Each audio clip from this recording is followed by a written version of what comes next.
Congress party अब गांधीवादी नहीं, गाली वाली कांग्रेस बन चुकी है। बार बार हर चीज को मुद्दा बनाना, हर चुनाव से पहले अपनी माताजी को लेकर आना और छुई बन के राजनीति करना सिर्फ नरेंद्र मोदी को ही आता है, हमें तो नहीं आता। पीएम मोदी की मां को गाली देने वाले मामले से लगी विवाद की आग अभी तक शांत भी नहीं हुई थी कि अब पीएम मोदी और उनकी मां पर जारी एआई जनरेटेड वीडियो ने इस आग को और हवा दे दी है। बता दें कि एक बार फिर पीएम मोदी और उनकी मां को लेकर कांग्रेस पार्टी बैकफुट पर आ गई है। प्रधानमंत्री नरेंद्र मोदी की मां हीराबेन को लेकर बिहार कांग्रेस द्वारा एक विवादित एआई वीडियो ने राजनीतिक गलियारों में हंगामा मचा दिया है। इस वीडियो में प्रधानमंत्री को सपने में अपनी दिवंगत मां से डांट सुनते हुए दिखाया गया है, जिसके बाद पहले से गुस्साई बीजेपी अब और ज्यादा आग बबूला हो गई है। कांग्रेस पार्टी ने प्रधानमंत्री नरेंद्र मोदी जी को गाली दी, उनकी माताजी को गाली दी, उस पर माफी मांगने के बदले, उसका खंडन करने के बदले राहुल गांधी के इकोसिस्टम ने उसको जस्टिफाई किया।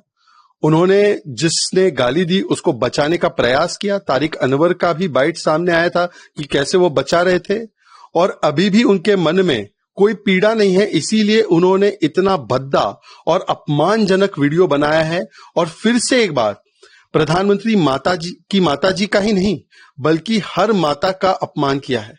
ये उस प्रदेश में हो रहा है जहां पर हम सीता मैया कहते हैं, ये उस प्रदेश में हो रहा है जहां पर हम छठी मैया की पूजा करते हैं। अभी नवरात्र आने वाले हैं, दुर्गा माँ की पूजा होगी, उससे पहले इस प्रकार का अपमान करना ये सुनियोजित ढंग से किया जा रहा है, क्योंकि कांग्रेस पार्टी अब गांधीवादी नहीं, गाली वाली कांग्रेस बन चुकी है। और केवल माँ के प्रति ये भावना नहीं है, उन्होंने तो बिहार को बीड़ी भी बोल दिया। मैं तो इतना ही कहूंगा, राहुल गांधी अब इतना नीचे गिर गए हैं, जैसे उनकी नकली माँ है, उनको न माँ का इज्जत का, अपने माँ का इज्जत का ख्याल नहीं है, तो दूसरे की माँ को कहाँ से वो सम्मान करेंगे। ये एआई पर मोदी जी के माँ को इस ढंग से, इन पर तो फ्रॉडिज्म का केस होनी चाहिए, जांच होनी चाहिए, और ऐसे लोगों को सामाजिक रूप से नहीं कानूनी रूप से ऐसा सजा मिलनी चाहिए। ये कोई मतलब है? छी छी डूब करके मर जाओ। वहीं दूसरी तरफ कांग्रेस नेता पवन खेड़ा ने कहा कि इसमें अपमान कहाँ है, नसीहत देना माता पिता का कर्तव्य होता है। ये बार बार हर चीज को मुद्दा बनाना और छुई मुई बनाकर राजनीति करना सिर्फ पीएम मोदी को आता है, हमें तो नहीं आता। में अपमान कहाँ हुआ, किसका हुआ? नसीहत देना माता पिता का कर्तव्य होता है, तो माता पिता का अपमान तो नहीं है अगर वो नसीहत दे रहे हैं। तो नसीहत लेने वाला अगर उसको अपना अपमान मान ले, जो इस केस में नरेंद्र मोदी हैं, तो वो नरेंद्र मोदी का हेडेक है, हमारा नहीं। इसमें अपमानजनक एक शब्द बता दीजिए उनकी माताजी के प्रति हुआ हो तो। ये बार बार हर चीज को मुद्दा बनाना, हर चुनाव से पहले अपनी माताजी को लेकर आना और छुई बन के राजनीति करना सिर्फ नरेंद्र मोदी को ही आता है, हमें तो नहीं आता। उसके अलावा और एक और बात सुन लीजिए, कहते हैं कि वो स्वर्गवासी हो गई हैं, उनके लिए क्यों आप? नेहरू जी को स्वर्गवासी हुए कितने साल हो गए? वो नहीं देखते, वो तो अपमान करते हैं नेहरू जी का। हम तो सम्मान में जो एक माता पिता का कर्तव्य है वो दिखा रहे थे कि उन्होंने ये किया, फिर भी नहीं मानते।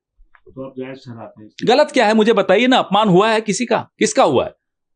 नसीहत लेने वाले को अपमानजनक लग रहा है कि साहब मैं तो विश्व गुरु हूं, मुझे कौन नसीहत दे सकता है, मुझे तो अपनी माताजी भी नसीहत नहीं दे सकती। क्या बात है भाई, ये क्या रवैया है आप? वहीं सूत्रों के हवाले से खबर तो ये भी है कि कांग्रेस ने इस विवादित वीडियो की जांच शुरू कर दी है। पार्टी ये पता लगाने की कोशिश कर रही है आखिर इस वीडियो को किसने तैयार किया है और इसे सोशल मीडिया पर किसने पोस्ट किया।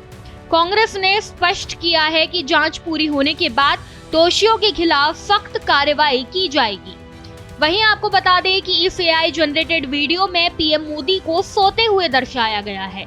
उसी दौरान वो एक सपना देखते हैं जिसमें उनकी मां हीराबेन उनसे कहती है कि अरे बेटा, पहले तो तुमने मुझे नोटबंदी की लंबी लाइन में खड़ा किया, अब बिहार में मेरे नाम पर राजनीति कर रहे हो, तुम मेरे अपमान के बैनर पोस्टर छुपा रहे हो, राजनीति के नाम पर कितना गिरोगे। वहीं बीजेपी नेताओं ने आरोप लगाया है कि ये सब कांग्रेस नेता राहुल गांधी के इशारे पर हो रहा है। अब देखना ये होगा कि इस मामले में आगे क्या कुछ होता है। इस खबर में बस इतना ही। ऐसी ही तमाम खबरों को जानने के लिए देखते रहिए भारत एक्सप्रेस बिहार झारखंड।